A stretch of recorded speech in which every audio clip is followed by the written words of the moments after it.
All right, welcome back to the channel. It's your boy Fanon. In this video, we're going to talk about Errol Spence Jr. and Terence Crawford rumors being shot down by the president of Showtime Sports, Stephen Espinoza. Only problem is which rumors he's talking about. You have to leave it up to your imagination to figure out. However, I think we got a pretty clear idea. Let's talk about that and the ramifications of that in this video.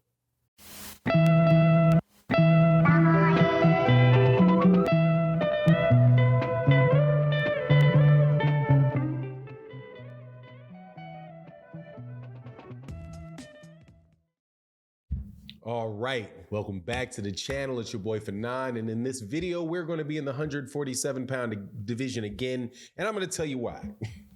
Because I do not like talking about the lightweight division, because that's where the other heat in boxing is taking place. However, while many things in the welterweight division may be unsure, almost the entire conversation going on there in the lightweight division is a bunch of make-believe. So when Stephen Espinoza came out and said that the rumors related to Errol Spence Jr. and Terence Crawford, and in a second I'll talk about which ones I think that is, I thought that was comical, because I'm like, wow, man, this is all of boxing right now.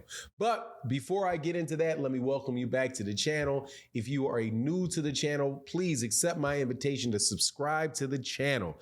We are a boxing forum, and the main purpose of this whole channel is to talk about boxing no matter what is going on. And we do a really good job of it, I believe, both in the live streams that we do and in the videos that we do in the comment sections. Whether you like what I have to say, you don't like what I have to say, hey man, I'm just a boxing fan like you. So let's chop it up, and we may actually have a personal conversation in the comment section. So please hit that subscribe button so we can make that happen. Also, if you're a longtime subscriber and supporter of the channel, thank you very much. I greatly appreciate it so much. You are the only reason we can continue to have this channel and continue to do this on a daily basis. So never want to make you feel unappreciated. Thank you so much for what you do for the channel. So let's get into this. All right, so where should I begin on this? Stephen Espinoza, who is the president of Showtime Sports and is one of the main people involved in the negotiations for the Errol Spence Jr. Terence Crawford fight, in his capacity as the guy that runs Showtime Sports, who will more than likely air that fight if and when it is made, said that he has consistently maintained that it's not smart to talk about negotiations in real time as they're going on. However, with that said, some of the rumors around this Errol Spence Jr. some of these rumors out here are comical. Now, he did not confirm that he was talking about Errol Spence, Terence Crawford, and he certainly didn't say what rumors he was talking about. However, you know, we ain't dumb, and we know pretty much what he's talking about. There were rumors that went around yesterday because of a big video that was out. Much respect and love to the person that dropped the video. I made a video commentary along with it because I had not heard the rumor myself. I just saw a video like everybody else and said, you know, this is what I think about it. But in essence, I'm told, because I actually thought that the rumor that I heard was it was a $5 million guarantee. At least that's what I took from it.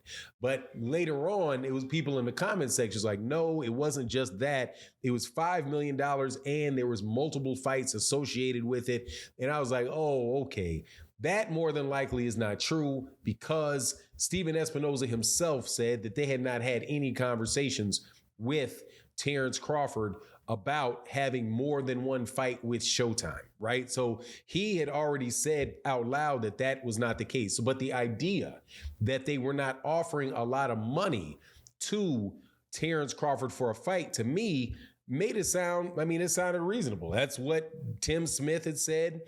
And that's what I said in my videos. Like, well, if they offered him $5 million, guaranteed, I mean, actually $5 million guarantee is more than a lot of the guarantees that they ask for. But, if you have stuff on the back end, he may just be risk adverse. This is Terence Crawford, right? But don't know. So, but the idea though, that they would offer Terence Crawford $5 million and that's all that he could get in the front or the back end of that fight, that does sound a little bit out there, because you do have pay-per-views, and the pay-per-view itself is going to do 300,000-400,000 pay-per-views. I don't think Terence Crawford's going to walk out of there between the guarantee and the guarantee and the pay-per-view with less than $10 million. I mean, I couldn't see that. And in fact, if that was the case, that they did that, then, they just don't want the fight. And I said that in my video. However, here's the thing. Like I said, first of all, I want to be very, very clear.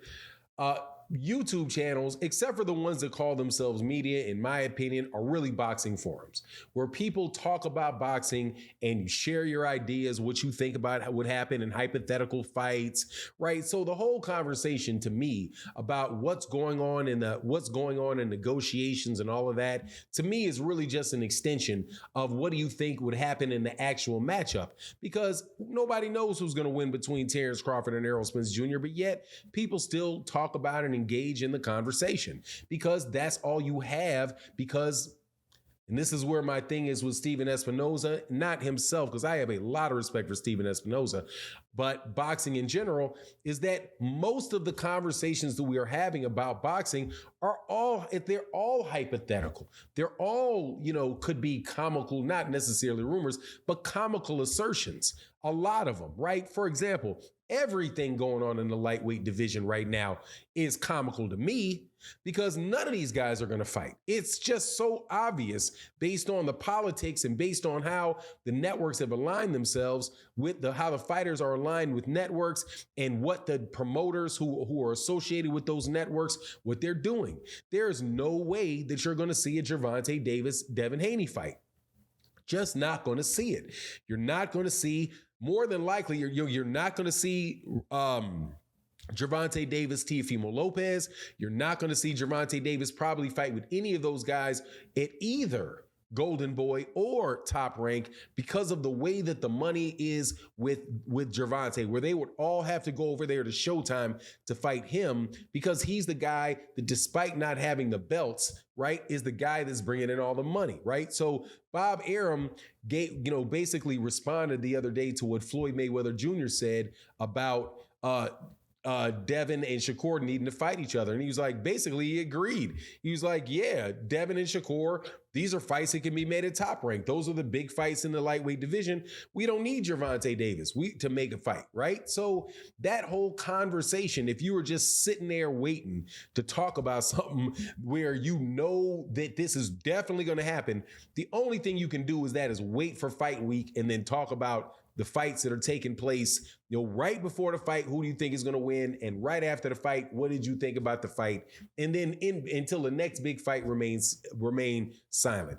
To me, the idea, having been a sports fan for a very long time and watching how football operates, watching how football fans operate, basketball fans operate, golf fans operate, tennis fans operate, that's just not how it goes. The sport itself, if they would like to keep people more focused on the things that they want them to focus on, you actually have to provide these people with constant content that is going to keep them focused on what you want to see. Now, I completely understand why Stephen Espinoza would say, hey, man, but look, man, it is what it is. If you're not going to share information and let people know, look, man, ish or get off the pot on this conversation, because that's where I am, right? You have Burning the Boxer, who's clearly saying things about Terence Crawford and the money, and this guy is clearly connected with him. You have Dan Rayfield announcing 3 and 4 dates at the same time. You have Mike Coppinger, who gave out a report from inside sources months ago. So YouTube channels are not the only people that have been off on this stuff. It's also mainstream. It's also mainstream media.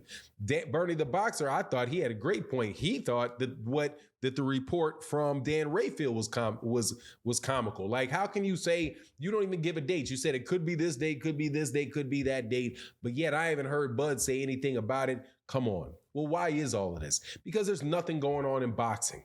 That's why.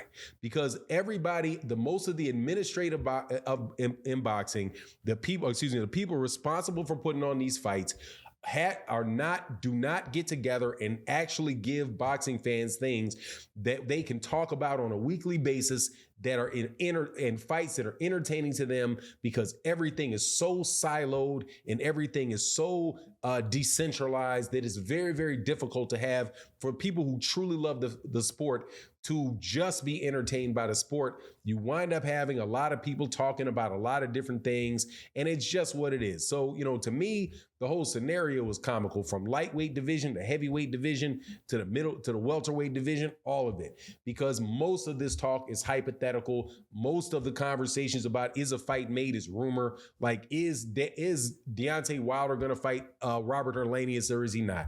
If I know people that know Deontay Wilder very well, and they're like, man, where do you get this from? Right? But yet it's a mainstream media guy that should be respected. Do you know what I mean? So it is what it is, man. To me, like I said, this is why I call this a boxing forum. We're going to talk boxing on a regular basis about whatever comes up. And, if the media likes it, cool. If the boxers like it, cool. If they don't like it, whatever. Does not really matter, bro, because at the end of the day, the fans are what is most important. And if the fans are saying things and talking about things and getting things wrong, look, that is a problem that is taking place with the promoters and the fighters for not communicating in an adequate fashion with the people who they rely upon to pay their bills. And that's my take on the matter. But anyway, it is what it is. You let me know what you think in the comment section. And with that, I'm out. Deuces.